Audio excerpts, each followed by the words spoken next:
절벽 끝 버려진 부처님을 안아준 4살 동자승. 다음 날 스님들은 눈물 바다가 되었다. 바람은 소리가 아니라 흉기였다. 해발 1200m 설운산의 등줄기에 위태롭게 박혀있는 암자 한계암은 세상의 모든 바람이 쉬어가기엔 너무 좁고 날카로운 곳이었다. 기와 지붕 끝에 매달린 풍경은 청아한 소리 대신 쇳소리를 내며 비명을 질렀다. 겨울의 초입이라기엔 너무나 가혹한 날씨였다. 하늘은 납 덩어리를 녹여부은 듯 잿빛이었고 공기 중에는 비릿한 눈냄새가 진동했다. 그 삭막한 풍경 속 낡은 회색 승복을 입은 작은 점 하나가 뒤뚱거리며 움직이고 있었다. 올해로 4살이 된 동자승 연수였다. 연수의 뺨은 칼바람에 터져 붉은 사과처럼 얼룩덜룩했다. 콧물이 윗입술을 타고 내려와 인중에서 허옇게 말라붙었지만 아이는 손등으로 쓱 문지르고는 다시 걸음을 옮겼다. 아이의 발에는 제 발보다 2치수는 큰 털신이 신겨 있어 걸을 때마다 턱 소리가 났다. 그 뒤를 하얀 털 뭉치 같은 강아지 뭉치가 낑낑거리며 따랐다. 뭉치야, 여기는 오면 안 된대. 연수가 입김을 하얗게 뿜으며 중얼거렸다. 하지만 아이의 발길은 이미 금기의 선을 넘고 있었다.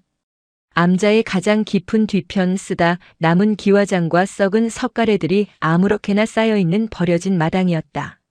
스님들은 이곳을 부정 타는 곳이라 불렀고 법우 스님은 연수가 근처에만 가도 불호령을 내리곤 했다.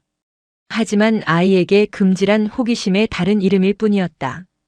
연수는 무너진 담장 너머 깎아지른 절벽 끝을 향해 다가갔다. 절벽 아래는 천길 낭떠러지였고 그 끝에 기이하게 튀어나온 바위 턱이 하나 있었다. 그곳에 그것이 있었다.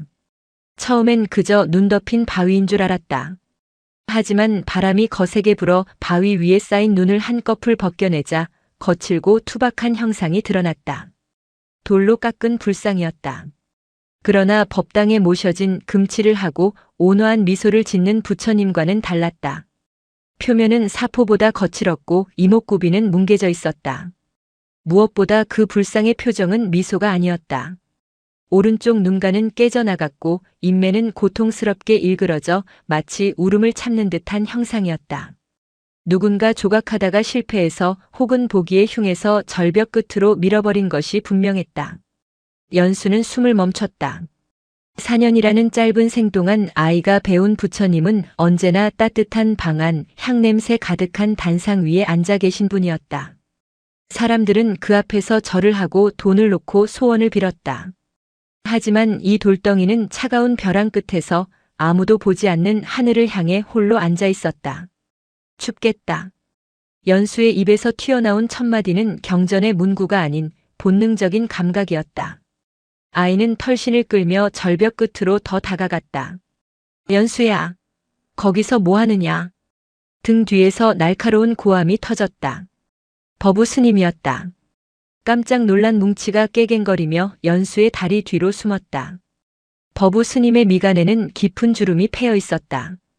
그는 성큼성큼 다가와 연수의 뒷덜미를 잡아채듯 끌어당겼다. 여기는 오지 말라 일렀거늘. 발이라도 헛디디면 어쩌려고 그러느냐. 스님, 저기 부처님 있어요. 연수가 손가락으로 절벽 끝을 가리켰다.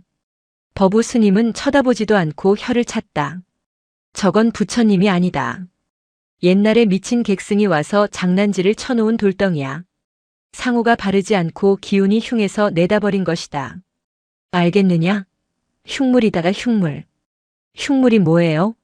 못생기고 나쁜 거란 뜻이다. 쳐다보면 눈 버린다. 어서 내려가자. 법우 스님은 연수의 손을 거칠게 잡아 끌었다. 연수는 끌려가면서도 자꾸만 고개를 돌려 절벽 끝을 바라보았다. 눈발이 조금씩 굵어지고 있었다.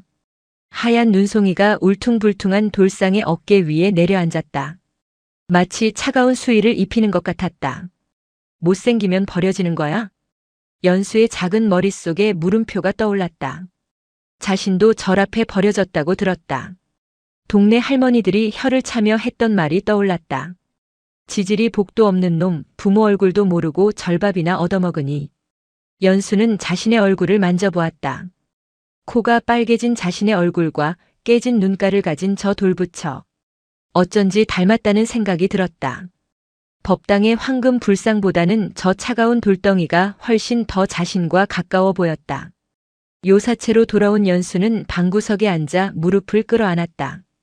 방바닥은 절절 끓었지만 마음 한구석에는 숭숭 구멍이 뚫린 듯 찬 바람이 들어왔다. 법우 스님은 저녁 예불 준비로 분주했다. 목탁 소리가 들리고 향냄새가 문틈으로 스며들어왔다. 모든 것이 평온하고 거룩한 절의 일상이었다. 저 바깥 절벽 위에 홀로 앉아있는 존재를 제외하고는 뭉치야. 연수가 품에 파고드는 강아지를 쓰다듬으며 속삭였다. 버려졌다는 건 슬픈 거지? 뭉치는 알아들었다는 듯 연수의 손바닥을 핥았다. 창호지 문 밖으로 윙윙거리는 바람 소리가 더욱 거세졌다. 밤이 오고 있었다. 그리고 그 밤은 올겨울 들어 가장 혹독한 밤이 될 것이었다. 해가 산등성이를 넘어가자마자 산의 공기는 표변했다. 조금 전까지 흩날리던 눈발은 이내 맹렬한 기세로 바뀌어 폭설이 되었다. 하늘과 땅의 경계가 사라지고 온 세상이 하얗게 지워져 갔다.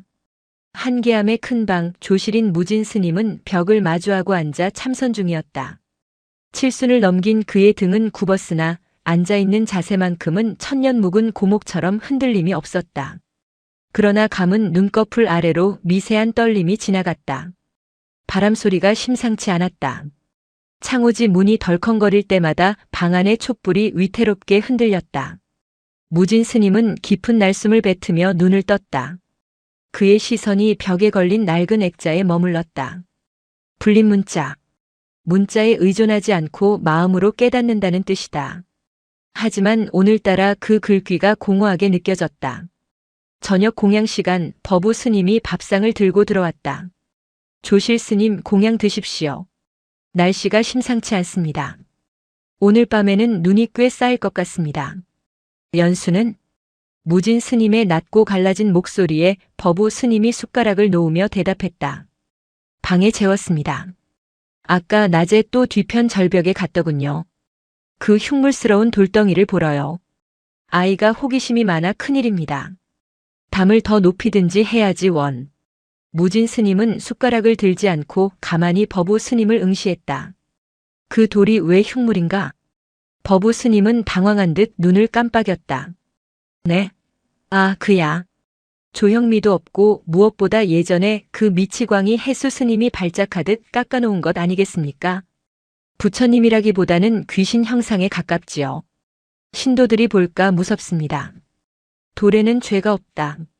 그것을 보는 마음에 귀신이 들어앉았을 뿐. 무진 스님은 짧게 뇌까리고는 다시 눈을 감았다. 법우 스님은 입을 다물었지만 표정에는 여전히 불만이 서려 있었다. 그는 이해할 수 없었다. 절의 품격을 떨어뜨리는 잡동사니를 왜 굳이 절벽 끝에 방치해 두는지. 차라리 굴려버리면 속이 시원할 텐데 무진 스님은 그것을 치우지도 모시지도 말라고 명했었다.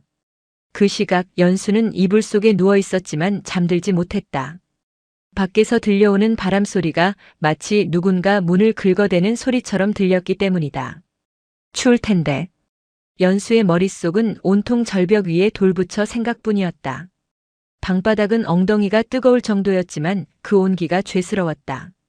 자신은 이렇게 따뜻한 곳에 있는데 나와 닮은 그 돌부처는 눈 속에 파묻혀 숨도 못 쉬고 있을 것 같았다. 상상은 아이의 공포를 증폭시켰다.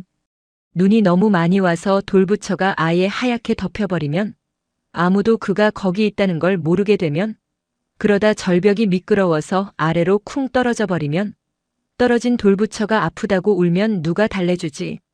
연수는 벌떡 일어났다. 심장이 콩닥거렸다. 뭉치야. 아랫목에서 자고 있던 뭉치를 흔들어 깨웠다. 뭉치는 졸린 눈으로 하품을 했다. 나가야 돼. 어디를 가는지 말하지 않았지만 연수는 결심을 굳혔다. 아이는 주섬주섬 옷을 껴입었다. 내복 위에 승복을 입고 그 위에 솜 누비조끼를 입었다. 그래도 추울 것 같아 목도리를 두르고 법우 스님이 아끼는 털모자까지 눌렀었다. 방문을 살짝 열자 칼날 같은 바람이 훅 끼쳐 들어왔다. 순식간에 방 안의 온기가 뺏겼다. 연수는 겁이 덜컥 났다. 어른들도 나가기 꺼리는 폭설의 밤이었다. 하지만 눈을 감으면 깨진 눈으로 울고 있는 돌부처의 얼굴이 떠올랐다. 기다려. 연수는 뭉치를 품에 안았다. 뭉치의 따뜻한 체온이 배를 통해 전해지자 용기가 났다. 쉬, 조용히 해야 돼. 연수는 고무신 대신 털신을 신고 뒤꿈치를 들고 마루를 내려갔다. 법당에서는 저녁 예불 소리가 은은하게 들려왔다. 관세음보살, 관세음보살. 스님들이 관세음보살을 찾는 동안 정작 가장 작은 보살은 폭설 속으로 몸을 던지고 있었다.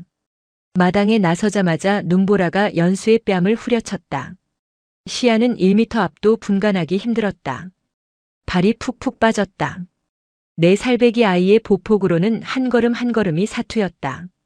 눈은 이미 발목을 넘어 정강이까지 차올랐다. 추워. 너무 추워. 돌아가고 싶다는 생각이 불쑥 솟구쳤다. 손끝이 아려오고 발가락 감각이 사라지고 있었다. 하지만 연수는 뒤를 돌아보지 않았다. 지금 자신이 돌아가면 돌부처는 정말로 혼자가 된다. 그건 안 된다. 엄마가 나를 두고 갔을 때처럼 아무도 없이 혼자 남겨지는 건 너무 무서운 일이니까. 연수는 이를 악물고 바람을 뚫었다. 작은 몸이 휘청거릴 때마다 품 안의 뭉치가 낑낑대며 연수의 가슴을 파고들었다. 암자의 불빛이 점점 멀어지고 칠흑 같은 어둠과 하얀 눈만이 세상의 전부가 되었다. 절 뒤편으로 가는 길은 평소라면 5분도 걸리지 않을 거리였다. 하지만 폭설 속에서 그 길은 끝이 보이지 않는 미로 같았다. 쌓인 눈 밑에는 미끄러운 빙판이 숨어 있었고 날카로운 기와 조각들이 발바닥을 위협했다. 연수가 눈 구덩이에 발을 헛디뎌 앞으로 고꾸라졌다. 차가운 눈이 목덜미로 파고들었다. 눈물이 핑 돌았다. 손바닥이 찢어진 듯 쓰라렸다. 일어나려 했지만 두꺼운 옷과 눈의 무게 때문에 몸이 말을 듣지 않았다. 못 가겠어. 그냥 여기서 자고 싶다는 생각이 들 정도로 졸음과 한기가 동시에 몰려왔다. 그때였다. 품에서 빠져나온 뭉치가 연수의 얼굴을 핥아대기 시작했다.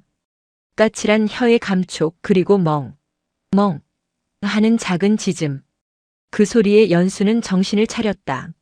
뭉치가 자신의 소매를 물고 잡아당기고 있었다. 마치 일어나 형아. 다 왔잖아라고 말하는 것 같았다. 연수는 눈물을 쓱 닦고 다시 일어섰다. 저 앞 어둠 속에서 희미하게 바위 턱의 윤곽이 보였다. 마침내 절벽 끝에 도착했을 때 연수는 숨을 헐떡이며 멈춰섰다. 상황은 생각보다 훨씬 심각했다. 거센 바람이 절벽을 타고 휘몰아치며 돌부처를 벼랑 끝으로 밀어내고 있는 것 같았다. 불상은 이미 절반 이상 눈에 파묻혀 형체를 알아보기 힘들었다. 무엇보다 충격적인 것은 불상 위에 맺힌 고드름이었다. 깨진 눈가에 녹아내리던 눈물이 그대로 얼어붙어 마치 피눈물을 흘리다 굳어버린 듯한 처참한 모습이었다. 부처님. 연수는 털썩 무릎을 꿇었다. 다가가는 것조차 무서운 날씨였다. 절벽 아래에서는 짐승의 울음소리 같은 바람소리가 끊임없이 올라왔다. 한 발자국만 더 가면 낭떠러지였다. 하지만 연수는 기어갔다. 엉금엉금 기어서 불상 앞까지 갔다. 장갑을 낀 손으로 불상에 쌓인 눈을 쓸어냈다. 쓸어내도 눈은 다시 쌓였다. 차가운 돌의 냉기가 장갑을 뚫고 전해졌다. 얼마나 추웠어요. 내가 늦어서 미안해요. 연수는 울먹이며 자신의 목도리를 풀었다. 그리고 불상의 목에 감아주려 했지만 돌부처의 목은 너무 굵고 투박해서 목도리가 자꾸만 풀어졌다. 이게 아닌데. 이러면 안 따뜻한데. 연수는 당황했다. 자신이 입고 있는 누비조끼를 벗으려 했지만 단추가 얼어서 잘 풀리지 않았다. 손가락은 곱아서 말을 듣지 않았다. 바람은 더욱 거세져 연수의 작은 몸을 날려버릴 듯 위협했다.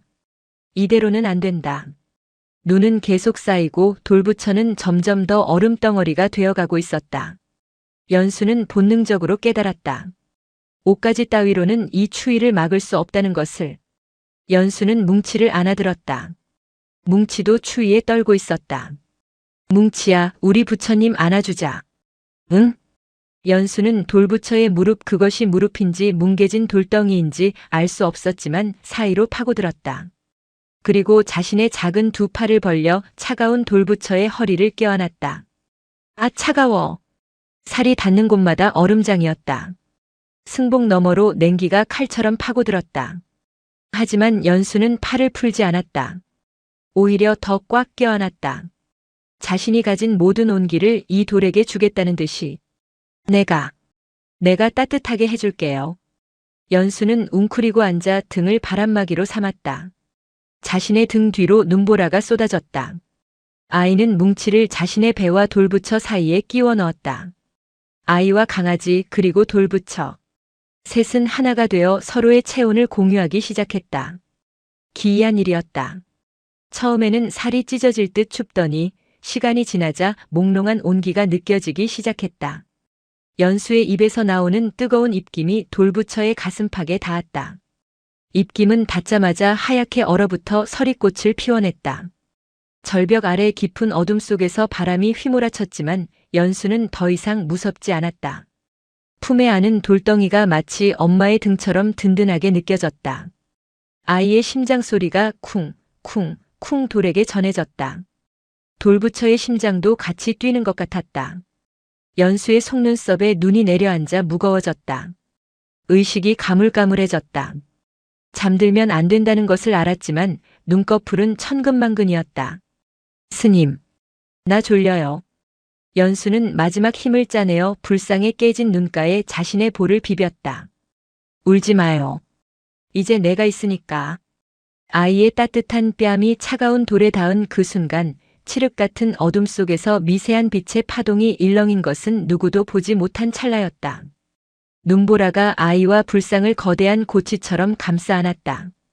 세상의 모든 소음이 차단된 채 오직 바람 소리만이 자장가처럼 울려 퍼졌다. 새벽 4시. 산사의 아침을 여는 도량석 목탁 소리가 울려야 할 시간이었으나 한계암은 죽은 듯한 침묵에 잠겨 있었다. 간밤에 산을 삼킬 듯 울부짖던 바람은 거짓말처럼 잦아들었다. 대신 그 자리를 메운 것은 허리춤까지 차오른 엄청난 양의 폭설이었다. 세상의 모든 소음을 눈이 집어삼킨 듯 기이한 정적만이 감돌았다. 버부 스님은 습관처럼 눈을 떴다. 하지만 이불 밖으로 나오자마자 평소와 다른 서늘한 공기가 살갗을 파고들었다. 문풍지 사이로 스며드는 한기가 유독 매서웠다. 그는 몸을 부르르 떨며 옆자리를 더듬었다. 연수야, 일어날 시간이다. 오줌 누고 와야지. 손끝에 닿아야 할 아이의 말랑한 살결이 없었다. 버부 스님의 손이 허공을 휘저었다. 연수야? 그는 벌떡 일어나 불을 켰다. 형광등이 깜빡거리며 방 안을 비췄다. 연수의 이불은 가지런히 개어져 있는 것이 아니라 뱀이 허물을 벗고 나간 것처럼 둥글게 뭉쳐져 있었다. 아이가 누워 있어야 할 자리는 차갑게 식어 있었다. 아랫목에 늘 배를 깔고 자던 강아지 뭉치도 보이지 않았다. 버부 스님의 심장이 덜컥 내려앉았다. 그는 벽에 걸린 시계를 확인했다. 그리고 다시 방 안을 둘러보았다. 아이의 털신, 두꺼운 외투, 목도리가 사라져 있었다. 이 녀석이 설마 화장실에 갔나? 버부 스님은 서둘러 방문을 열었다. 문을 열자마자 무릎 높이까지 쌓인 눈벽이 무너져 내리며 방 안으로 쏟아져 들어왔다. 그는 경악했다. 어른도 걷기 힘든 이 눈길을 아이 혼자 뚫고 나갔을 리가 없었다. 연수야, 연수야. 버부 스님은 고무신을 꿰어 신을 새도 없이 맨발로 툇마루에 뛰쳐나갔다. 해우 소화장실 쪽을 향해 소리쳤지만 돌아오는 것은 메아리뿐이었다. 마당에는 아무런 발자국도 없었다. 밤새 내린 눈이 모든 흔적을 지워버린 것이다. 그때 건너편 큰 방 문이 열리며 무진 스님이 걸어 나왔다. 노 스님은 평소와 다름없는 표정이었으나 쥐고 있는 주장자 지팡이가 미세하게 떨리고 있었다. 주지, 무슨 일인가? 조실 스님, 아이가 연수가 없습니다. 옷을 다 챙겨 입고 사라졌습니다. 버부 스님의 목소리는 공포로 갈라져 있었다. 무진 스님은 말없이 마당을 응시했다. 그의 시선은 해우소가 아닌 절 뒤편으로 향해 있었다. 뒤뜰. 무진 스님의 낮고 묵직한 한마디가 법우 스님의 가슴을 후벼 팠다. 설마 그 폭설 속의 거기를. 법우 스님은 말을 잇지 못했다. 어제 낮 자신이 연수에게 했던 말이 비수처럼 떠올랐다. 저건 흉물이다. 추위에 버려진 것이다. 그 말을 듣고 슬픈 눈을 하던 아이의 얼굴이 스쳐 지나갔다. 등불을 가져오게. 서둘러야 한다. 무진 스님의 호령에 법우 스님은 정신없이 랜턴을 챙겨들었다. 두 스님은 눈을 헤치며 절 뒤편으로 향했다. 눈은 허벅지까지 차올라 걸음을 옮길 때마다 숨이 턱턱 막혔다. 빗자루로 길을 낼 시간조차 없었다. 그들은 온몸으로 눈벽을 밀어내며 나아갔다. 절 뒤편 버려진 마당으로 가는 길목. 무너진 담장 근처에서 희미한 흔적이 발견되었다. 눈이 계속 덮여 거의 사라졌지만 그것은 분명 무언가가 질질 끌려간 듯한 자국이었다. 작은 아이가 눈 구덩이에 빠졌다가 기어나온 처절한 사투의 흔적이었다. 아! 법우 스님은 탄식을 내뱉으며 비틀거렸다. 흔적은 절벽 끝을 향해 외줄 타기하듯 이어져 있었다. 절벽 끝은 세상의 끝이나 다름없었다. 발 아래로는 천길 낭떠러지를 채운 운해가 넘실거렸고 위로는 창백한 새벽달이 차가운 빛을 쏟아내고 있었다. 그 절벽 끄트머리에 기이한 형상이 있었다. 그것은 더 이상 돌부처가 아니었다. 밤새 몰아친 눈보라가 돌부처와 그 앞에 웅크린 작은 존재를 하나로 묶어 거대한 눈의 고치커쿤을 만들어 놓았다. 하얗게 얼어붙은 덩어리는 마치 절벽 끝에 피어난 거대한 목화솜 같기도 했고 승천을 기다리는 짐승의 알 같기도 했다. 연수야. 법우 스님이 비명을 지르며 달려가려 했다. 멈춰라. 무진 스님이 주장자로 법우 스님의 앞을 막아섰다. 함부로 건드리면 무너진다. 눈이 엉겨붙어 아이를 지탱하고 있어. 자칫하면 절벽 아래로 휩쓸려 간다. 무진 스님의 눈이 매섭게 빛났다. 그는 조심스럽게 아주 천천히 눈덩이 쪽으로 다가갔다. 가까이 다가갈수록 믿기 힘든 광경이 눈에 들어왔다. 눈덩이의 중심부 돌부처의 가슴팍 부분에는 눈이 쌓이지 않았다. 아니, 쌓였던 눈이 녹아 있었다. 그곳에 연수가 있었다. 아이는 돌부처의 허리를 두 팔로 꽉 껴안은 채 얼굴을 돌의 가슴에 묻고 있었다. 연수의 등 위로는 두꺼운 눈 이불이 덮여 있었지만 아이와 돌이 맞닿은 부분만큼은 기이한 열기로 인해 둥근 공간이 만들어져 있었다. 연수의 입에서 나온 날숨이 돌부처의 턱 밑에 고드름을 만들었고 그 고드름은 다시 아이의 어깨로 이어져 두 존재를 단단히 결속시키고 있었다. 아이의 품속에서는 강아지 뭉치의 꼬리가 삐져나와 미세하게 떨리고 있었다. 관세음보살. 법우 스님은 그 자리에 주저앉고 말았다. 그것은 단순한 조난 현장이 아니었다. 그것은 완벽한 합일이었다. 사람이 돌을 아는 것인지 돌이 사람을 품은 것인지 분간할 수 없는 경지. 무진 스님은 장갑을 벗고 맨손으로 아이의 등에 손을 댔다. 딱딱하게 굳은 외투 표면이 느껴졌다. 그러나 그 안쪽 아주 깊은 곳에서 희미한 박동이 느껴졌다. 살아있다. 무진 스님의 목소리가 떨렸다. 하지만 체온이 위험해. 어서 떼어내야 한다. 내가 돌을 잡을 테니 자네가 아이를 안게. 최대한 부드럽게 충격을 주지 말고. 무진 스님이 눈 속에 발을 받고 돌부처의 어깨를 단단히 붙잡았다. 법우 스님은 떨리는 손으로 연수의 몸을 감싸 안았다. 연수야. 스님이 왔다. 이제 가자. 법우 스님이 힘을 주어 아이를 당겼다. 하지만 연수는 떨어지지 않았다. 의식을 잃은 상태에서도 아이의 팔은 돌부처를 놓지 않고 있었다. 마치 떼어내면 돌부처가 추울까봐 걱정하는 듯 근육이 경직된 채 꽉 맞물려 있었다. 이럴 수가. 팔이 굳어서 안 떨어집니다. 법우 스님이 울먹였다. 억지로 떼어내려 하다가는 아이의 팔이 부러질 것 같았다. 그때 품속에 있던 뭉치가 낑 하고 소리를 냈다. 그 미약한 소리에 연수의 몸이 움찔했다. 아주 작은 반응이었다. 연수야. 뭉치가 춥대. 뭉치를 따뜻한 방으로 데려가야지. 법우 스님이 아이의 귀에 대고 절박하게 외쳤다. 그 말이 닿았을까?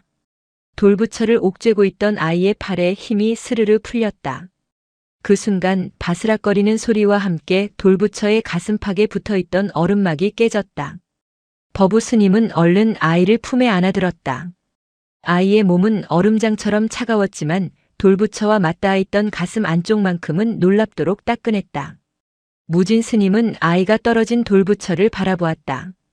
아이의 체온이 닿았던 자리, 그 거칠고 투박한 돌의 가슴 부위만 눈이 녹아 본래의 검은 돌색을 드러내고 있었다.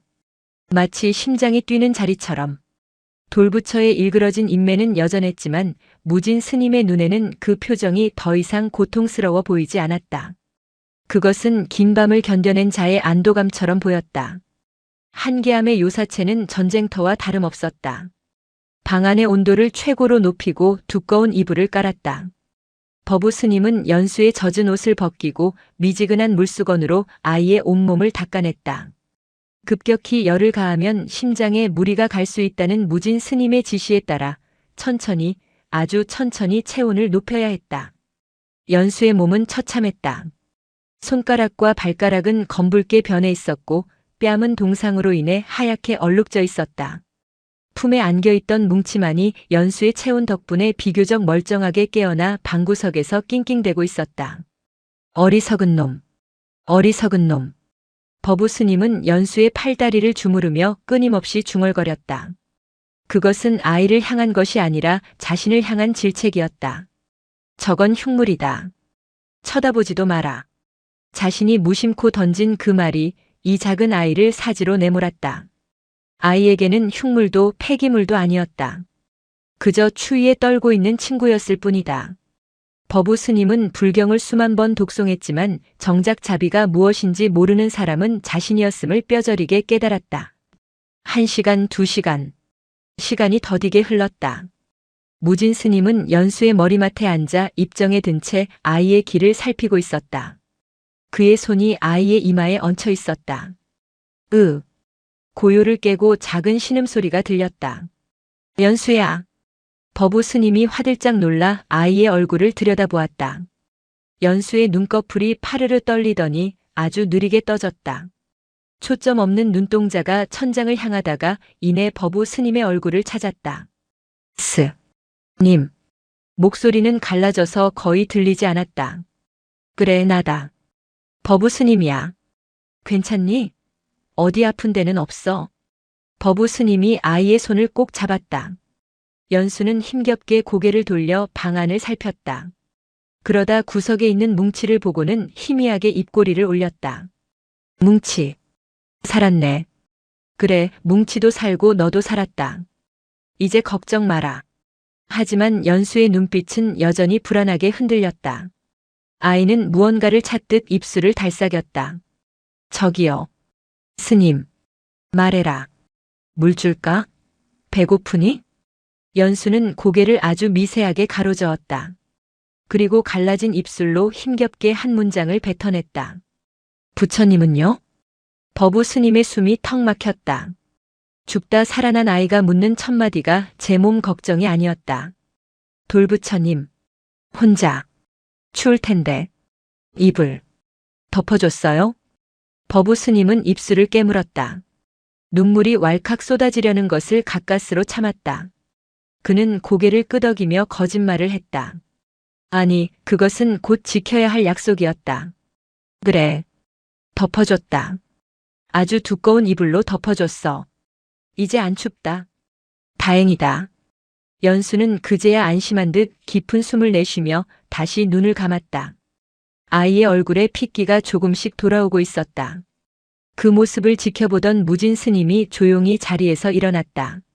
그는 방문을 열고 툇마루로 나갔다. 아침 해가 떠오르며 눈 덮인 산사를 황금빛으로 물들이고 있었다. 무진 스님은 절벽 쪽을 바라보았다. 눈부신 햇살 아래 멀리 절벽 끝에 서 있는 작은 점 하나가 보였다. 돌부처였다. 우리가 돌을 버린 것이 아니었구나. 노스님의 독백이 아침 공기 속으로 흩어졌다. 돌이 우리를 기다려준 것이었어. 그날 한계암의 스님들은 아무도 아침 공양을 들지 않았다.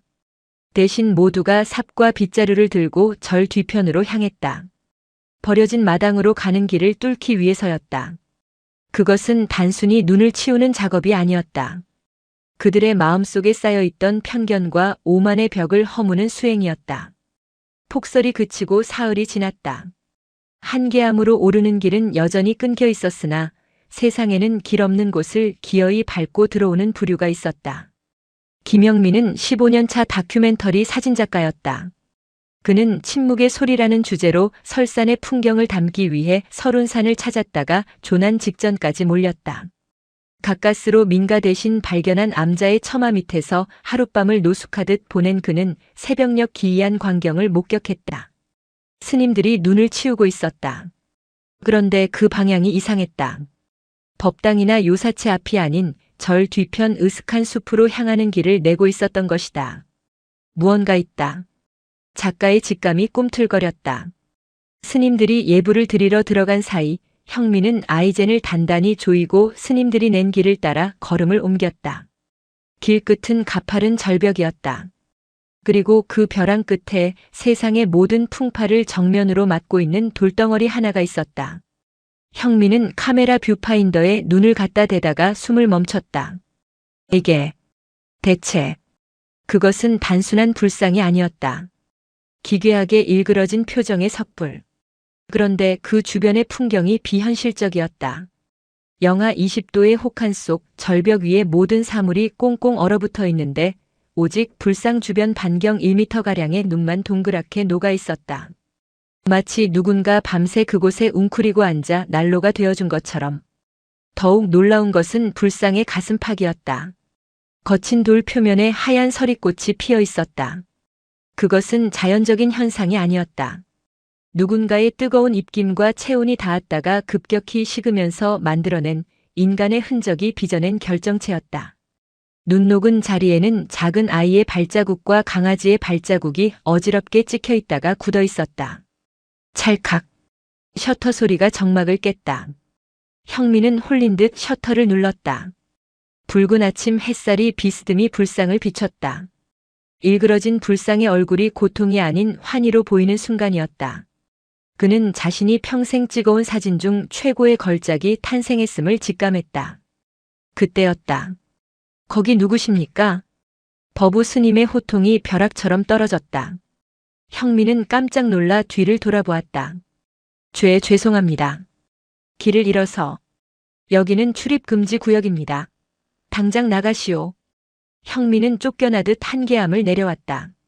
하지만 그의 패딩 안주머니에는 메모리 카드가 뜨겁게 달궈져 있었다.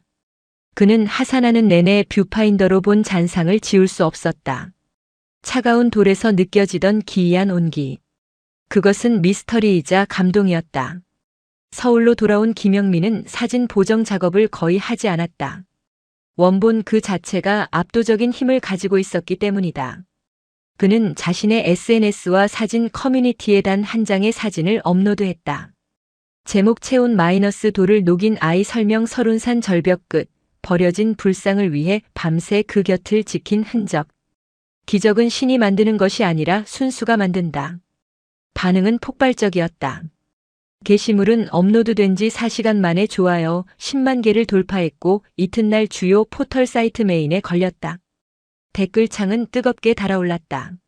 마이너스와 합성 아니야? 어떻게 저기만 눈이 녹아? 마이너스 발자국 봐. 애기 발자국인데? 저 위험한 곳에 애가 올라갔다고. 마이너스 저 불상 표정 좀 봐. 울고 있는 것 같았는데 자세히 보니 웃고 있어. 마이너스 어디 저리냐? 당장 가보고 싶다. 마이너스 눈물 난다. 요즘 세상에 저런 마음이 남아있다니. 조회수는 기하급수적으로 늘어 1000만을 향해 달리고 있었다. 사람들은 기적의 불상, 동자승의 포옹이라는 이름을 붙여 퍼날랐다. 방송국 작가들에게서 형민에게 연락이 쇄도했다. 한계암의 위치를 묻는 전화였다. 세상이 소란스러워지는 동안 한계암의 시간은 느리게 흘렀다. 연수는 열이 내리고 기력을 회복하고 있었다. 하지만 손과 발에는 동상의 흔적으로 붉은 흉터가 남았다. 무진 스님은 연수를 무릎에 앉히고 호호 불어주며 물었다. 연수야, 많이 무섭지 않았느냐? 그 밤에 연수는 붕대 감긴 손으로 뭉치의 머리를 쓰다듬으며 고개를 저었다. 처음엔 무서웠는데요. 나중엔 안 무서웠어요. 어찌하여? 부처님이 따뜻해졌거든요. 처음엔 얼음 같았는데 제가 계속 안고 있으니까 부처님도 저를 안아주는 것 같았어요.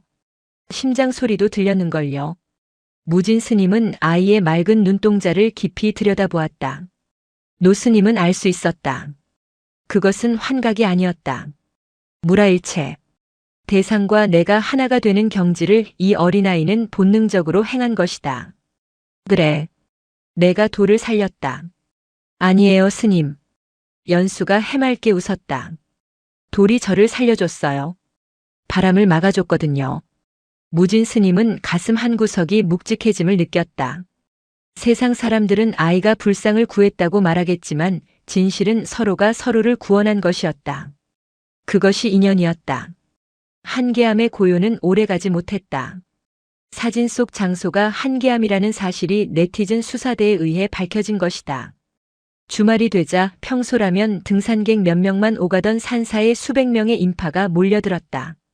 카메라를 든 사람들, 유튜버들, 기도를 하러 온 불자들이 좁은 산길을 메웠다.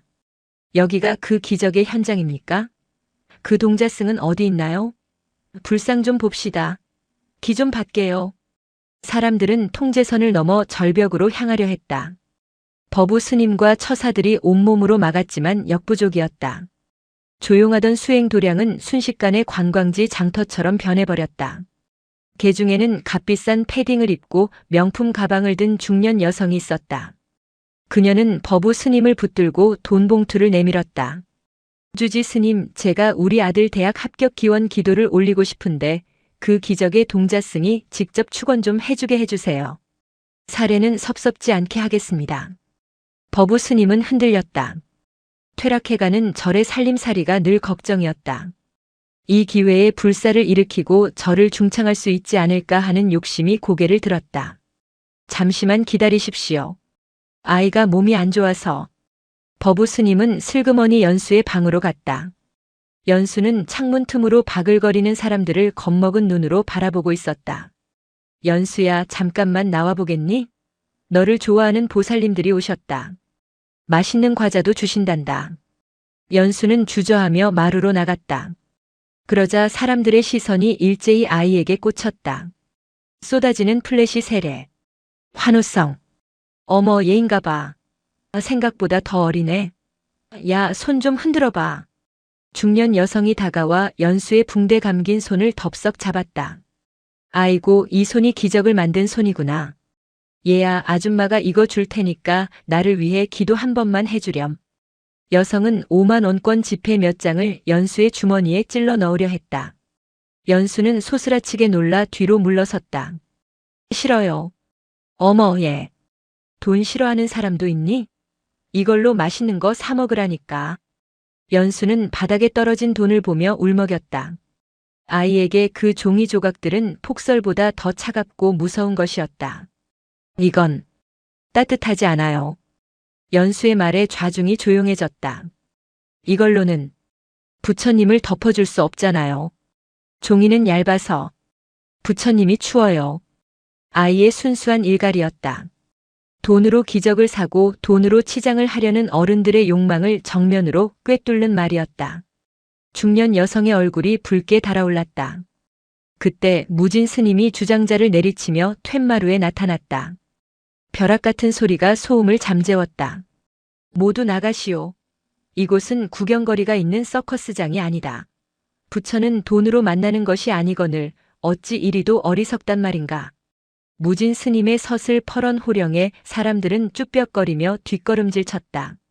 소동이 가라앉고 절은 다시 문을 걸어 잠갔다. 당분간 외부인의 출입을 금한다는 팻말을 내걸었다. 그날 밤 무진 스님은 홀로 절벽 위로 올라갔다. 사람들의 발길에 눈이 다져져 이제는 훤한 길이 되어 있었다. 스님은 불상 앞에 섰다. 연수의 체온 덕분인지 아니면 사람들의 관심 덕분인지 불상은 이제 눈 속에 파묻히지 않고 온전히 모습을 드러내고 있었다. 무진 스님은 불상의 표면을 어루만졌다. 예전에는 흉물이라 외면했던 그 얼굴. 자세히 보니 그것은 미완성이 아니었다. 일부러 거칠게 깎은 것이었다.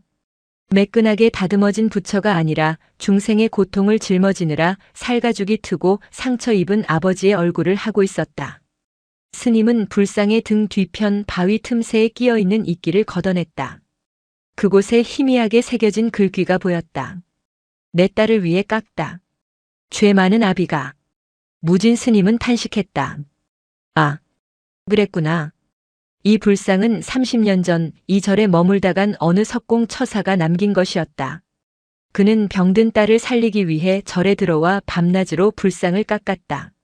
하지만 딸이 결국 죽었다는 소식을 듣고 그는 완성 직전에 불상을 절벽 끝으로 밀어버리려 했다. 부처 따위가 다 무슨 소용인가. 그때 차마 밀어버리지 못하고 그저 등 돌려 앉혀놓고 떠난 것이었다. 세상을 등지고 하늘을 원망하며 앉아있으라고. 하지만 연수는 그 원망의 돌덩이를 껴안았다. 아저씨도 슬퍼서 그랬던 거야. 무진 스님은 곁에 다가온 연수를 보며 말했다. 연수는 어느새 스님 옆에 와 서 있었다. 연수야, 너는 알고 있었느냐? 이 부처님이 슬퍼하고 있다는 것을. 네. 울고 있었잖아요. 엄마가 보고 싶어서 우는 것 같았어요. 연수의 말은 무진 스님의 폐부를 찔렀다. 버려진 돌과 버려진 아이. 두 존재는 상실이라는 언어로 대화하고 있었던 것이다. 한편 서울의 어느 허름한 고시원. 좁은 방 안에서 컵라면으로 끼니를 때우던 한 여자가 스마트폰 화면을 멍하니 바라보고 있었다. 화면 속에는 1000만 조회수 기적의 동자승이라는 기사와 함께 연수의 사진이 떠 있었다. 확대된 사진 속 아이의 귓바퀴에 있는 작은 점. 여자의 젓가락이 바닥으로 떨어졌다. 지훈아? 그녀의 손이 부들부들 떨렸다. 4년 전 감당할 수 없는 빚과 생활고에 시달리다 한계암 일주문 앞에 포대기채로 놓고 도망쳤던 아이. 그 아이가 살아있었다. 그것도 온 세상이 주목하는 기적의 아이가 되어서. 여자의 눈에서 후회의 눈물이 그리고 알 수 없는 욕망의 불길이 동시에 타오르기 시작했다. 한계암에 다시 눈발이 날리기 시작했다. 폭설은 아니었으나 마른 하늘을 찢고 내려오는 쌀락눈이 암자의 기와 지붕을 타닥타닥 때렸다. 연수는 툇마루에 앉아 뭉치의 털을 빗겨주고 있었다.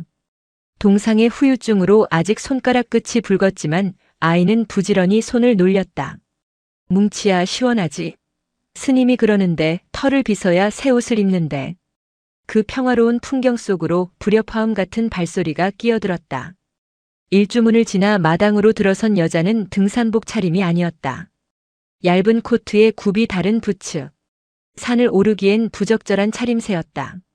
그녀의 어깨에는 눈이 하얗게 내려앉아 있었고 숨소리는 거칠었다. 여자는 마당에 들어서자마자 주위를 두리번거렸다. 마치 잃어버린 물건을 찾으러 온 사람처럼 시선이 불안했다. 그러다 툇마루에 앉은 연수와 눈이 마주쳤다. 여자의 눈이 커졌다. 지훈아. 그녀의 입에서 새어나온 이름은 연수가 모르는 단어였다. 연수는 빗질을 멈추고 여자를 빤히 쳐다보았다. 낯선 여자에게서 묘한 냄새가 났다. 절에서 맡던 향 냄새나 흙 냄새가 아닌 진하고 인공적인 화장품 냄새와 그 밑에 깔린 쿰쿰한 찌든 내. 여자가 비틀거리며 다가왔다. 뭉치가 낮은 소리로 그르릉거리며 경계 태세를 취했다. 지훈아. 너 맞지? 엄마야. 엄마가 왔어. 여자는 무릎을 꿇고 연수의 어깨를 잡으려 했다. 연수는 본능적으로 몸을 움츠렸다. 엄마. 그 단어는 연수가 수천 번 상상 속에서 불렀던 단어였지만 눈앞의 현실은 상상과 너무 달랐다. 상상 속의 엄마는 햇살처럼 따뜻했는데 눈앞의 여자는 손이 차갑고 눈빛이 뜨거웠다. 누구십니까? 법우 스님이 빗자루를 든 채 요사체 뒤에서 나타났다. 스님의 표정이 단단하게 굳어 있었다. 여자는 화들짝 놀라 일어섰지만 이내 표정을 고쳐먹고 당당하게 고개를 들었다. 제 아들이에요. 제가 4년 전에 사정이 있어서 잠시 맡겨뒀던 제 아들 지훈이를 찾러 왔습니다. 법우 스님의 미간이 구겨졌다. 올 것이 왔다. 언젠가는 벌어질 일이라 생각했지만 하필 세상이 떠들썩한 지금이라니. 타이밍이 너무나 자기적이었다. 맡겨뒀다고요? 4년 전 한겨울 새벽 포대기 하나에 싸서 일주문 기둥 밑에 버려두고 간 것이 맡겨둔 것입니까? 아이가 얼어 죽을 뻔했습니다. 법우 스님의 목소리에 날이 섰다. 여자는 입술을 깨물었다. 그땐 제가 너무 어렸고 빚쟁이들이 쫓아와서 어쩔 수 없었어요. 죽이는 것보단 절에 사는 게 나을 거라고 생각했다고요. 그리고 이제 제가 데려가겠다는데 스님이 무슨 권리로 막아요? 여자의 목소리가 높아졌다. 그것은 죄책감을 감추기 위한 방어기제이자 공격이었다. 그때 큰 방 문이 열리고 무진 스님이 걸어 나왔다. 들어오시오.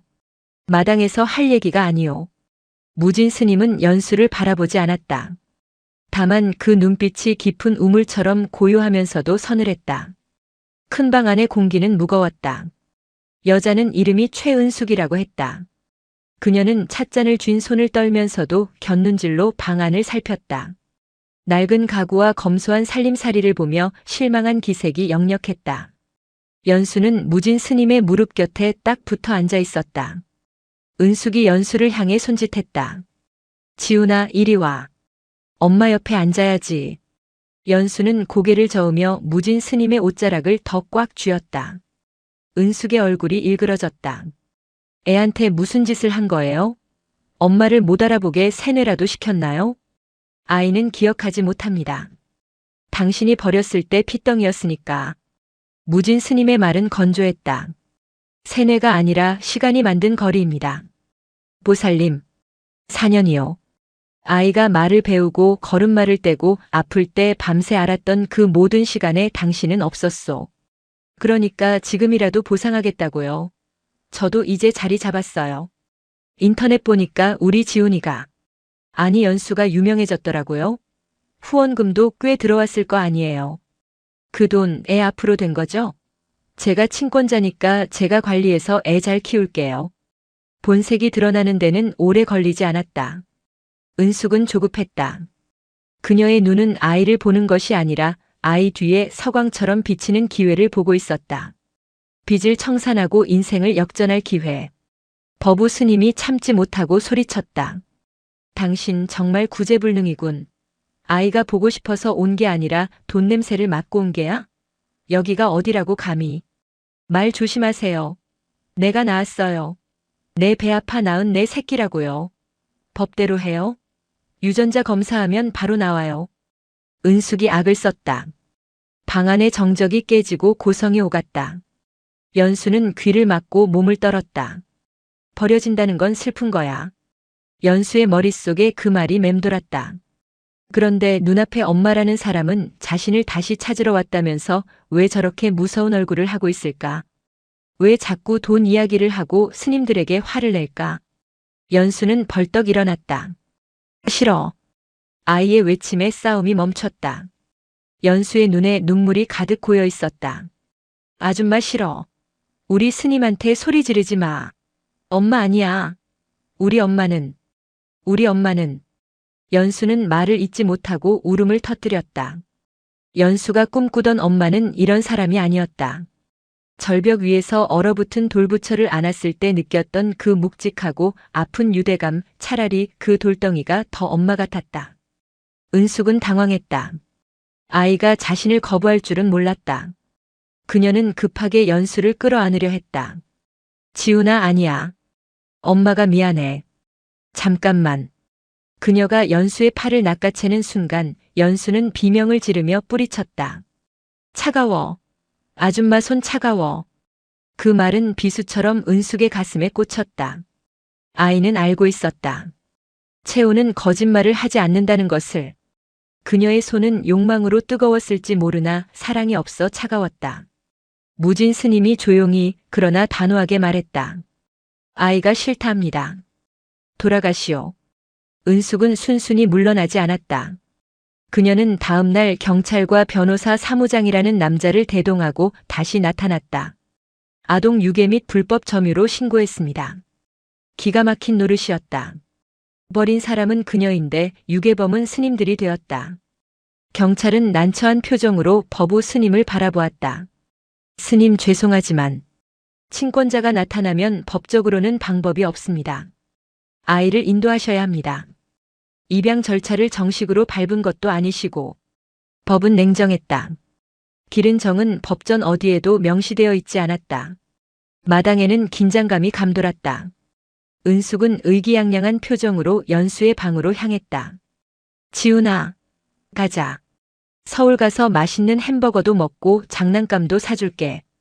여기처럼 춥고 배고픈 데서 살지 마. 그녀는 연수의 짐을 챙길 생각도 없이 아이의 손목을 잡아 끌었다. 연수는 툇마루 기둥을 붙잡고 버텼다. 안 가요. 스님, 살려주세요. 아이가 자지러지게 울었다. 뭉치가 달려들어 은숙의 바짓단을 물고 늘어졌다. 이 똥개 새끼가. 은숙이 발길질을 하여 뭉치를 걷어찼다. 뭉치가 깨갱하며 구석으로 나뒹굴었다. 그 모습을 본 연수의 눈이 뒤집혔다. 뭉치 때리지 마. 연수가 은숙의 팔을 물어버렸다. 악! 은숙이 비명을 지르며 손을 놓았다. 그 틈을 타 연수는 뒤도 돌아보지 않고 뛰기 시작했다. 대문 밖이 아니었다. 아이가 향한 곳은 절 뒤편 산길이었다. 연수야. 법우 스님과 무진 스님이 뒤를 쫓았다. 경찰과 은숙도 당황하여 그 뒤를 따랐다. 연수는 숨이 턱끝까지 차오르도록 달렸다. 눈물 때문에 앞이 잘 보이지 않았지만 바른 길을 기억하고 있었다. 자신이 가장 안전하다고 느끼는 곳, 세상에서 가장 따뜻한 품이 있는 곳, 절벽 끝. 연수는 돌부처 앞에 멈춰섰다. 며칠 전 자신이 목숨을 걸고 지켰던 그 불상이었다. 오지 마. 다 오지 마. 연수는 불상 뒤로 숨으며 소리쳤다. 벼랑 끝이었다. 한 발자국만 뒤로 가면 천길 낭떠러지였다. 뒤따라온 어른들이 그 모습을 보고 얼어붙었다. 지훈아, 위험해. 거기서 나와. 은숙이 사색이 되어 소리쳤다. 하지만 연수는 고개를 저었다. 아이는 차가운 돌부처의 등을 꼭 껴안았다. 여기가 좋아. 이 부처님은 나 안 버렸어. 나 추울 때 안아줬어. 근데 아줌마는 나 버렸잖아. 아이의 울부짖음이 메아리가 되어 서른산 골짜기를 울렸다. 아줌마가 나 버려서 스님들이 밥 주고 재워줬어. 근데 이제 와서 왜 그래? 돈 때문에 그러는 거지. 사람들이 주는 돈 때문에. 연수는 어른들의 대화를 다 듣고 있었다. 4살 아이의 가슴에 박힌 못은 생각보다 깊었다. 은숙은 할 말을 잃었다. 자신의 치부가 발가벗겨진 느낌이었다. 경찰관들도 함께 온 사무장도 경멸 어린 눈으로 은숙을 바라보았다. 그때 무진 스님이 앞으로 나섰다. 그는 은숙을 향해 그리고 절벽 끝에 선 연수를 향해 합장하고 무릎을 꿇었다. 눈 덮인 차가운 땅 위에 노스님이 엎드린 것이다. 보살님, 제발 부탁입니다. 아이를 살려주십시오. 아이는 물건이 아닙니다. 아이의 마음이 있는 곳이 아이의 집입니다. 무진 스님의 굽은 등이 떨렸다. 한계암의 조실이자 한평생을 꼿꼿하게 살아온 선승이 한낱 탐욕에 눈먼 여자 앞에서 가장 낮은 자세로 엎드렸다. 그것은 굴복이 아니었다. 한 생명을 위한 가장 거룩한 호소였다. 법우 스님도 뒤따라온 처사들도 모두 눈밭에 무릎을 꿇었다. 부탁드립니다. 산사에는 바람 소리만 윙윙거렸다. 은숙은 입술을 파르르 떨었다. 그녀의 시선이 연수에게 그리고 엎드린 스님들에게 다시 절벽 아래 까마득한 낭떠러지로 향했다. 그녀는 깨달았다. 자신이 지금 억지로 아이를 데려간다 한들 이미 끊어진 인연의 끈은 다시 이어질 수 없다는 것을. 그리고 자신이 하려던 짓이 저 절벽 아래로 아이를 미는 것과 다르지 않다는 것을. 은숙의 다리에 힘이 풀렸다. 그녀는 털썩 주저앉았다. 내가 졌어. 안 데려가. 안 데려간다고. 그녀는 바닥을 치며 통곡했다. 그것은 참회의 눈물이기도 했고 놓쳐버린 돈에 대한 아쉬움이기도 했으며 자신의 비참한 인생에 대한 한탄이기도 했다. 연수는 불상 뒤에서 빼꼼히 고개를 내밀었다. 엎드려 있는 무진 스님의 등 위에 하얀 눈이 소복이 쌓이고 있었다. 연수는 불상에서 손을 떼고 달려와 무진 스님의 등을 와락 껴안았다. 스님, 일어나요. 추워요. 무진 스님이 고개를 들고 아이를 품에 안았다. 그래. 가자. 밥 먹으러 가자. 그 뒷모습을 보며 경찰관은 조용히 고개를 돌려 눈시울을 붉혔다. 은숙은 차마 그들을 따라가지 못하고 눈밭에 앉아 하염없이 울고만 있었다. 돌부처만이 그 모든 광경을 무표정하게, 그러나 어딘가 슬픈 눈으로 내려다보고 있었다. 은숙이 떠나고 며칠 뒤 법무사 사무소에서 등기 우편 하나가 도착했다. 친권 포기 및 양육권 포기 각서. 봉투 안에는 각서 한 장과 꼬깃꼬깃한 편지지가 들어있었다. 편지에는 구구절절한 변명 대신 번져서 알아보기 힘든 글씨로 딱 두 문장이 적혀 있었다. 지훈아, 아니 연수 스님. 미안하다. 너는 이미 나보다 훨씬 좋은 부모를 두었구나. 법우 스님은 그 편지를 말없이 읽고는 불전함 옆 촛불에 태웠다. 종이는 한 줌의 재가 되어 허공으로 흩어졌다. 연수에게는 보여주지 않았다. 그저 손님이 잘 가셨다고만 전했다. 그것으로 충분했다. 산사에는 다시 평온이 찾아왔다.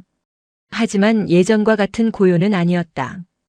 폭설이 핥히고 간 자리에 봄이 오듯 스님들과 연수의 마음밭에는 더 단단하고 깊은 뿌리가 내려 있었다. 사람들의 발길도 뜸해졌다. 기적의 소년이라는 호기심은 냄비처럼 빨리 끓었다가 식었다. 방송국도 더 이상 찾아오지 않았다. 그러나 한계암 식구들은 그것을 서운해하기는커녕 감사하게 여겼다. 봄이 오자 연수는 무진 스님과 함께 절벽으로 향하는 길을 정비했다. 처사들이 돌계단을 놓으려 하자 무진 스님이 손을 저었다. 돌을 깔지 마라. 흙을 밟아야 한다. 그래야 오가는 이들이 발밑을 조심하며 겸손을 배울 것이다. 대신 스님들은 절벽 위에 불상 주변에 작은 난간을 설치했다. 불상을 가리는 화려한 전각을 짓자는 의견도 있었으나 이 또한 무진 스님이 거절했다. 저 부처님은 비와 바람, 눈과 별을 벗삼아 계신 분이다. 지붕으로 하늘을 가리지 마라. 다만 춥지 않게 바닥에 마루 하나만 깔아드리자. 연수는 고사리 같은 손으로 마루를 까는 일을 도왔다. 뭉치도 옆에서 꼬리를 흔들며 나무 부스러기를 물고 다녔다. 어느 날 오후 연수가 땀을 닦으며 무진 스님에게 물었다. 큰 스님, 뭐냐? 그때요. 우리 엄마라고 했던 아줌마 왔을 때요. 스님은 왜 무릎을 꿇으셨어요? 스님은 어른이고 그 아줌마는 나쁜 사람이잖아요. 연수의 마음속에는 여전히 풀리지 않는 의문이 있었다. 천하의 호랑이 같은 조실 스님이 눈바닥에 엎드리던 모습은 충격이었다. 무진 스님은 망치질을 멈추고 먼 산을 바라보았다. 삼법꽃이 흐드러지게 피어 있었다. 연수야, 나는 그 보살님에게 무릎을 꿇은 것이 아니다. 그럼 누구한테 꿇으셨어요? 그 보살님 마음속 깊은 곳에 잠들어 있는 부처님에게 절을 올린 것이다. 마음속 부처님이요? 그렇다. 아무리 탐욕스럽고 모난 사람이라도 그 마음 가장 밑바닥에는 자비로운 부처의 씨앗이 숨어 있다. 단지 먼지에 덮여 보이지 않을 뿐이지. 내가 절을 함으로써 그 보살님이 스스로 자신의 마음속 부처를 들여다보게 한 것이다. 연수는 고개를 갸웃했다. 지는 게 이기는 거란 말씀이세요? 무진 스님이 껄껄 웃으며 연수의 머리를 쓰다듬었다.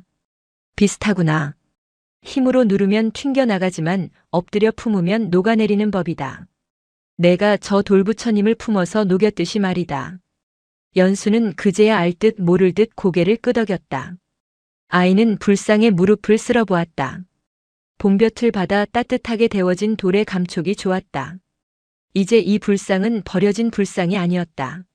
한계암의 가장 높은 곳에서 세상을 내려다보는 큰어른이었다. 세월은 화살처럼 때로는 흐르는 물처럼 지나갔다.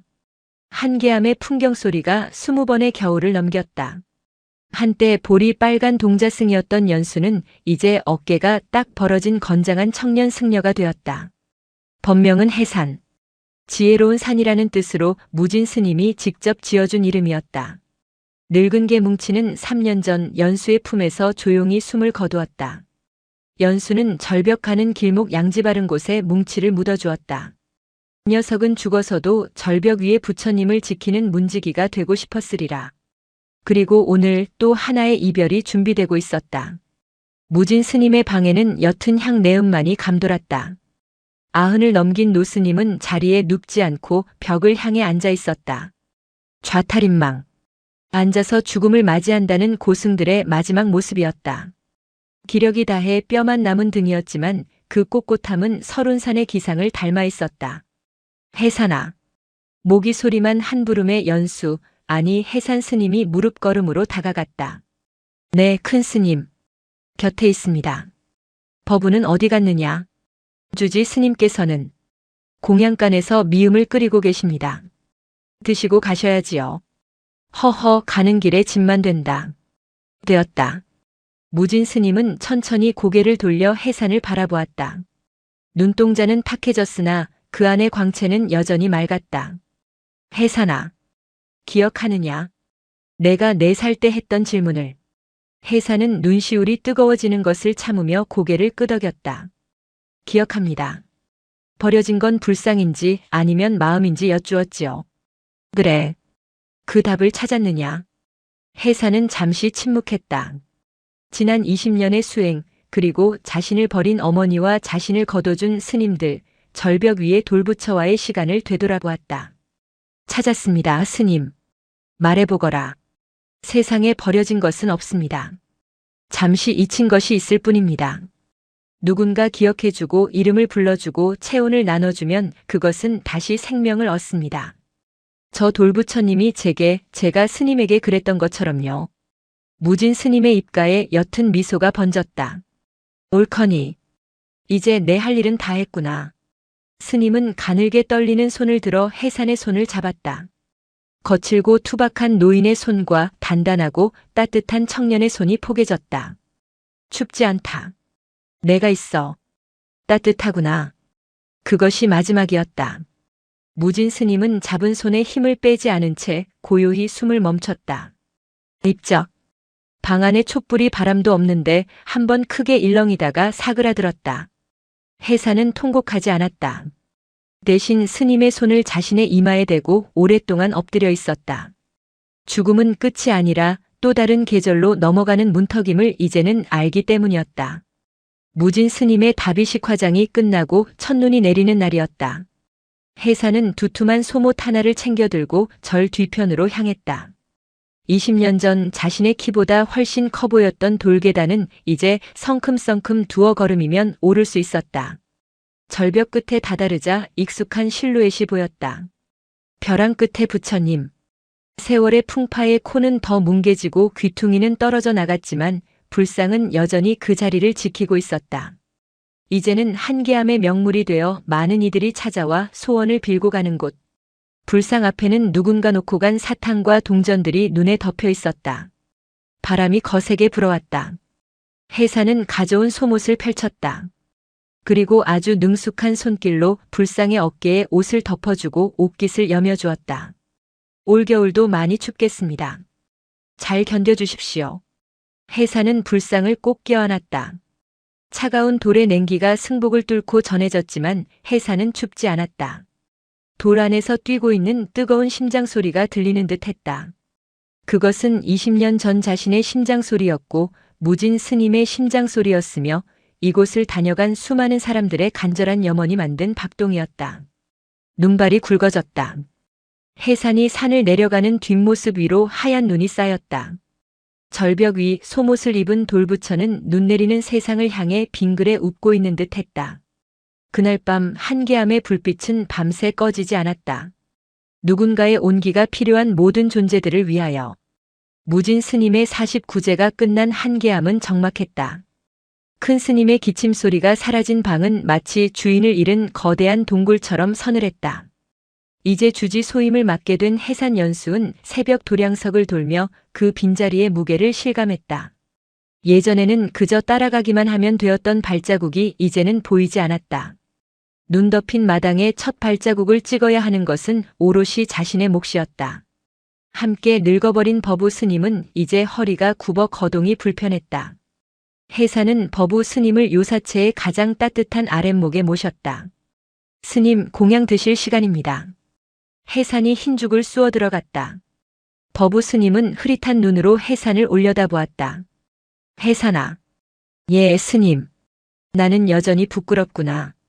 20년 전 그날 밤 나는 추위에 떠는 너보다 내 체면과 절의 규칙을 먼저 생각했다. 조실 스님이 가시고 나니 그 부끄러움이 더 사무치는구나.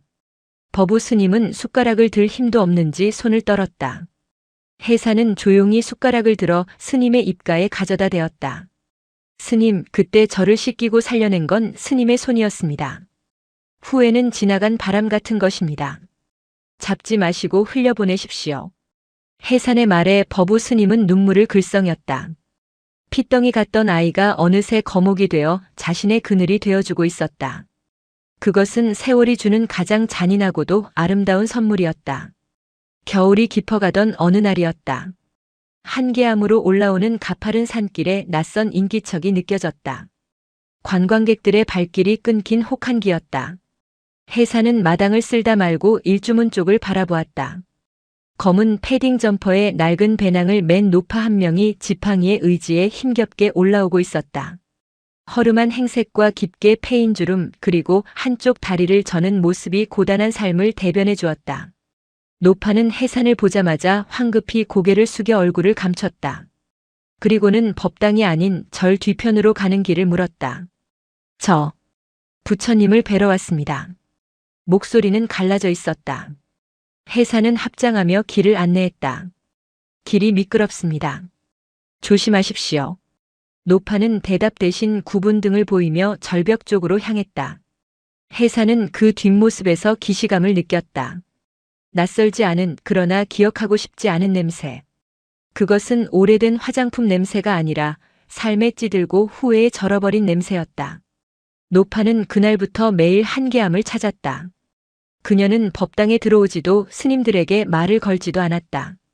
그저 새벽같이 올라와 절벽 위 불상 주변에 눈을 맨손으로 치우고 가져온 소주 한 병을 불상 앞에 올린 뒤 한참을 울다가 내려갔다. 해사는 그녀를 제지하지 않았다. 그저 멀리서 지켜볼 뿐이었다.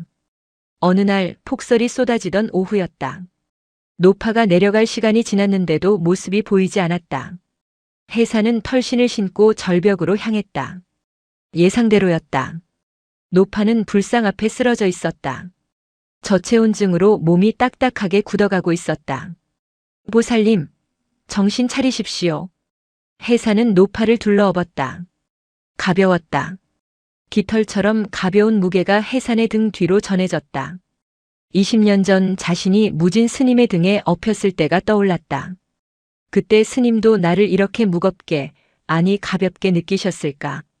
요사체의 따뜻한 방에 눕히고 손발을 주무르자 노파가 간신히 눈을 떴다. 여기가 어디? 한계암입니다. 큰일 날 뻔하셨습니다. 해산이 따뜻한 꿀물을 내밀었다. 노파는 떨리는 손으로 잔을 받아들었다. 그리고 해산의 얼굴을 정면으로 마주했다. 순간 노파의 눈동자가 심하게 흔들렸다. 찻잔 속에 물이 출렁거려 손등으로 쏟아졌다. 아이고 뜨거워라. 해산은 말없이 수건으로 노파의 손을 닦아주었다. 그 손은 거칠고 마디가 굵었다. 예전에 매끈하고 차갑던 손과는 달랐다. 스님, 혹시 법명이 해산이라 합니다. 노파는 입술을 깨물었다. 그녀는 알고 있었다. 이 건장한 스님이 자신이 20년 전 돈 몇 푼에 팔아넘기려 했던 그리고 그보다 훨씬 전에는 차가운 젊은 앞에 버렸던 아들 지훈이라는 것을. 은숙이었다. 사업 실패와 사기 그리고 이어진 비참한 생활 속에서 그녀는 모든 것을 잃었다. 남은 것은 병든 몸과 갉아먹는 죄책감뿐이었다. 죽기 전에 딱 한 번만 보고 싶어서 먼 발치에서라도 보고 싶어서 찾아온 길이었다. 죄송합니다. 누추한 늙은이가 폐를 끼쳤습니다. 은숙은 황급히 일어나려 했다. 하지만 다리가 말을 듣지 않았다. 좀 더 쉬었다 가십시오. 밖은 눈보라가 칩니다. 해산의 목소리는 덤덤했다. 보살님 절벽 위에 부처님께 무엇을 그리 비셨습니까? 은숙은 고개를 떨구었다. 빌 자격도 없는 년입니다. 그저 용서해달라고. 아니 용서하지 말라고 빌었습니다. 1000벌을 받아 마땅하니 그 벌을 다 받고 가게 해달라고요. 해사는 창밖을 바라보았다. 눈발이 춤을 추고 있었다. 부처님은 벌을 주시는 분이 아닙니다. 그저 들어주시는 분이지요. 그 절벽 위에서 20년 넘게 비바람을 맞으면서도 그분은 단 한 번도 찡그린 표정을 짓지 않으셨습니다. 보살님의 죄가 무엇이든 그 눈 속의 부처님은 이미 다 녹여버리셨을 겁니다. 은숙의 어깨가 들썩이기 시작했다. 참았던 울음이 터져나왔다. 스님, 정말 그럴까요? 제 자식을 버린 어미도 용서받을 수 있을까요? 그녀는 해산의 바짓단을 붙잡고 통곡했다. 해산은 그 모습을 내려다보았다. 원망은 없었다. 그렇다고 극적인 애틋함이 솟구치는 것도 아니었다. 다만 가슴 한구석이 아릿하게 저려왔다. 이 여자가 나의 생물학적 어머니라는 사실. 나를 버렸고 나를 이용하려 했고 이제는 늙고 병들어 내 앞에 엎드려 있다는 사실. 이것 또한 피할 수 없는 인연의 고리였다. 해산은 조용히 무릎을 꿇고 은숙과 눈높이를 맞췄다. 그리고 주머니에서 낡은 손수건을 꺼내 그녀의 눈물을 닦아주었다. 보살님, 자식은 부모의 소유물이 아닙니다. 그러니 버린 것도 아닙니다. 그저 인연이 닿지 않아 잠시 떨어져 있었을 뿐이지요. 그 아이도 보살님이 행복하기를 바랄 겁니다. 이거 받으십시오. 해산은 방 한구석에 있던 작은 상자를 꺼내왔다. 그 안에는 말린 곶감과 따뜻한 털목도리가 들어있었다. 날이 춥습니다. 목에 두르고 가십시오. 은숙은 목도리를 받아들고 하염없이 울었다. 그녀는 끝내 내가 내 엄마라고 말하지 못했다. 말할 수 없었다. 그것이 그녀가 할 수 있는 마지막 속죄였다. 해산 역시 어머니라고 부르지 않았다. 그 침묵이 서로에게 줄 수 있는 가장 큰 자비임을 알았기 때문이다. 은숙이 떠나고 며칠 뒤 법우 스님이 노환으로 입적했다. 한계암에는 이제 해산 혼자 남았다. 밤이면 산짐승 울음소리가 들리고 낮이면 바람소리만 가득했다. 외로움이 밀려올 법도 했지만 해산은 바빴다. 절벽 위 불상을 돌봐야 했고 뭉치의 무덤에 풀을 뽑아야 했으며 가끔 찾아오는 등산객들에게 따뜻한 차를 대접해야 했다. 봄이 오고 산수유가 노랗게 피어날 무렵이었다. 공양간에서 밥을 짓고 있는데 부스럭거리는 소리가 들렸다. 산짐승인가 싶어 문을 열어보니 꾀재재한 몰골의 사내아이 하나가 장독대 뒤에 숨어 훔쳐보고 있었다. 10살 남짓 되어 보였다. 누구냐? 아이는 해산의 굵은 목소리에 놀라 도망치려 했다. 하지만 배에서 꼬르륵 소리가 천둥처럼 울렸다. 아이는 얼굴이 빨개져서 멈춰섰다. 배가 고프냐? 아이는 고개를 끄덕이지도 젓지도 않고 해산을 노려보았다. 그 눈빛이 20년 전 세상에 대한 불신으로 가득 찼던 누군가의 눈빛과 닮아 있었다. 아니, 절벽 위 불상에 깨진 눈과 닮아 있었다. 해산은 밥그릇에 고봉밥을 퍼서 툇마루에 놓았다. 먹거라. 공짜는 아니다. 밥값은 해야지. 아이는 허겁지겁 밥을 손으로 집어먹었다.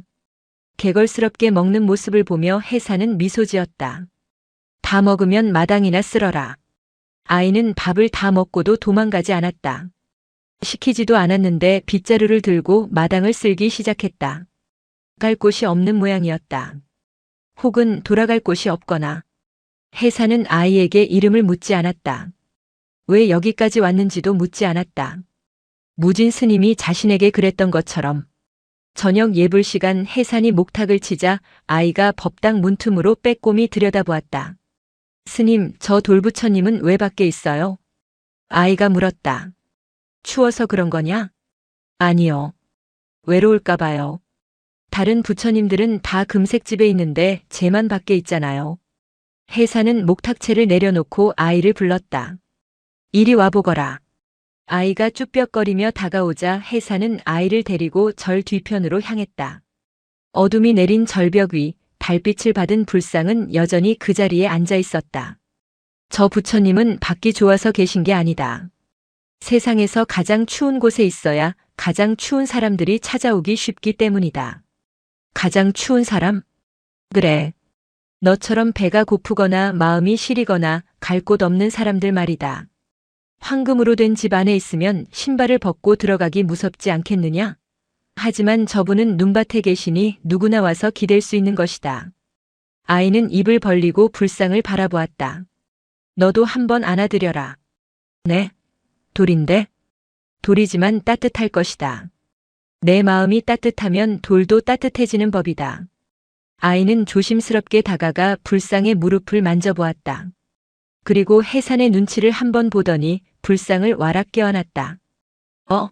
진짜 안 차갑네? 아이의 놀란 목소리에 해산은 빙그레 웃었다. 그것은 낮 동안 햇볕을 머금은 돌의 온기일 수도 있었고 아이의 체온이 반사된 것일 수도 있었다. 하지만 중요한 것은 온기가 존재한다는 사실이었다. 해산은 아이의 머리를 쓰다듬었다. 이름이 뭐냐?